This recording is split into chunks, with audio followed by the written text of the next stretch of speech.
नमस्कार मित्रों, हर हर महादेव। सावन का पवित्र महीना शुरू हो चुका है। यह महीना भगवान शिव की आराधना के लिए सबसे शुभ माना जाता है। इस दौरान लाखों शिव भक्त बिहार के सुल्तानगंज से पवित्र उत्तरवाहिनी गंगा का जल भरकर लगभग 105 किलोमीटर की पैदल यात्रा करते हुए झारखंड के बाबा बैद्यनाथ धाम देवघर पहुंचते हैं और भगवान शिव का जलाभिषेक करते हैं। लेकिन क्या आप जानते हैं कि कांवड़ यात्रा केवल पैदल चलने का नाम नहीं है। ये श्रद्धा, अनुशासन, संयम और सेवा की यात्रा है।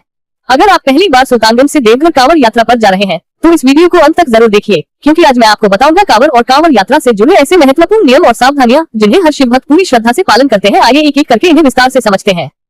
नियम 1, संकल्प लेकर ही यात्रा शुरू करें। सुल्तानगंज में गंगा जल भरने से पहले स्नान करें। साफ और स्वच्छ वस्त्र पहने। मन ही मन संकल्प ले। संकल्प का अर्थ है कि यात्रा के दौरान आप भगवान शिव का ध्यान करेंगे और शिव भक्ति में मन लगाए रखेंगे, साथ ही अच्छे आचरण का पालन करेंगे। नियम 2, गंगाजल और कांवड़ की पवित्रता बनाए रखें। जिस कांवड़ में आप गंगाजल लेकर चल रहे हैं उसे हमेशा साफ रखें। गंगाजल वाले पात्र को अच्छी तरह बंद रखें। ध्यान रखें कि जल में धूल, मिट्टी या कोई अन्य वस्तु न मिले। यही जल बाबा बैद्यनाथ पर चढ़ाया जाएगा, इसलिए इसकी पवित्रता बनाए रखना महत्वपूर्ण माना जाता है। नियम 3, कांवड़ को जमीन पर न रखें। परंपरा के अनुसार कांवड़ को सीधे धरती पर नहीं रखा जाता। यदि विश्राम करना हो तो कांवड़ स्टैंड, बांस के स्टैंड या किसी साफ कपड़े अथवा स्वच्छ स्थान का उपयोग करें। जहाँ जूते चप्पल पड़े हो, गंदगी हो या नाली के पास हो, वहाँ कांवड़ नहीं रखनी चाहिए। नियम 4, कांवड़ रखने के बाद क्या करें। जब कांवड़ स्टैंड पर रख दे तब पहले भगवान शिव को प्रणाम करें। यदि भोजन करना हो, पानी पीना हो या विश्राम करना हो तो ये काम कांवड़ सुरक्षित रखने के बाद ही करें। कांवड़ हमेशा आपकी निगरानी में रहे, इसका ध्यान रखें।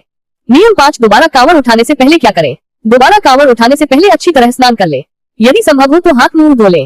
फिर भगवान शिव का स्मरण करें, कांवड़ को प्रणाम करें और श्रद्धा के साथ उसे कंधे पर रखें।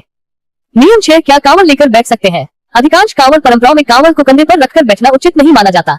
अगर आराम करना हो तो पहले कांवड़ को स्टैंड पर रखें, उसके बाद ही बैठे या विश्राम करें। नियम 7, क्या कांवड़ कंधे पर रखकर खाना खा सकते हैं। नहीं, परंपरा के अनुसार पहले कांवड़ को सुरक्षित और स्वच्छ स्थान पर रखा जाता है, उसके बाद भोजन या पानी ग्रहण किया जाता है। कंधे पर कांवड़ रखकर भोजन करना अधिकांश कांवड़ियों की परंपरा में उचित नहीं माना जाता। नियम 8, क्या दाएं कंधे से बाएं कंधे पर बदल सकते हैं। हाँ, अधिकांश कांवड़िए यात्रा के दौरान थकान होने पर कांवड़ को एक कंधे से दूसरे कंधे पर बदलते हैं, लेकिन ये काम सावधानी और संतुलन के साथ किया जाता है ताकि कांवड़ झटके से न हिले और गंगाजल न छलके। कुछ श्रद्धालु कांवड़ को पहले स्टैंड पर रखकर कंधा बदलते हैं, जबकि कुछ बिना नीचे रखे संतुलित तरीके से बदलते हैं। यदि आपके समूह या गुरु ने कोई विशेष परंपरा बताई हो तो उसी का पालन करें। नियम 9, क्या कोई दूसरा आपकी कांवड़ उठा सकता है। यदि कोई आपात स्थिति न हो तो सामान्यतः जिस श्रद्धालु ने संकल्प लेकर कांवड़ उठाए है वही उसे लेकर चलता है। हालांकि बीमारी, चोट या किसी विशेष परिस्थिति में स्थानीय परंपरा और समूह के नियम अलग हो सकते। नियम 10, यात्रा के दौरान किन बातों का ध्यान रखें।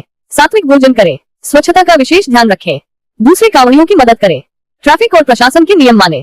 जलाभिषेक श्रद्धा और धैर्य से करें। याद रखिए, कांवड़ केवल बांस और कलश नहीं है, यह आपके संकल्प, श्रद्धा और भगवान शिव के प्रति समर्पण का प्रतीक है। इसलिए यात्रा के दौरान हर नियम का पालन श्रद्धा, स्वच्छता और अनुशासन के साथ करें। हर हर महादेव, बोल बम। अगर वीडियो पसंद आए हो तो कृपया वीडियो को लाइक और सब्सक्राइब करना ना भूलें। धन्यवाद।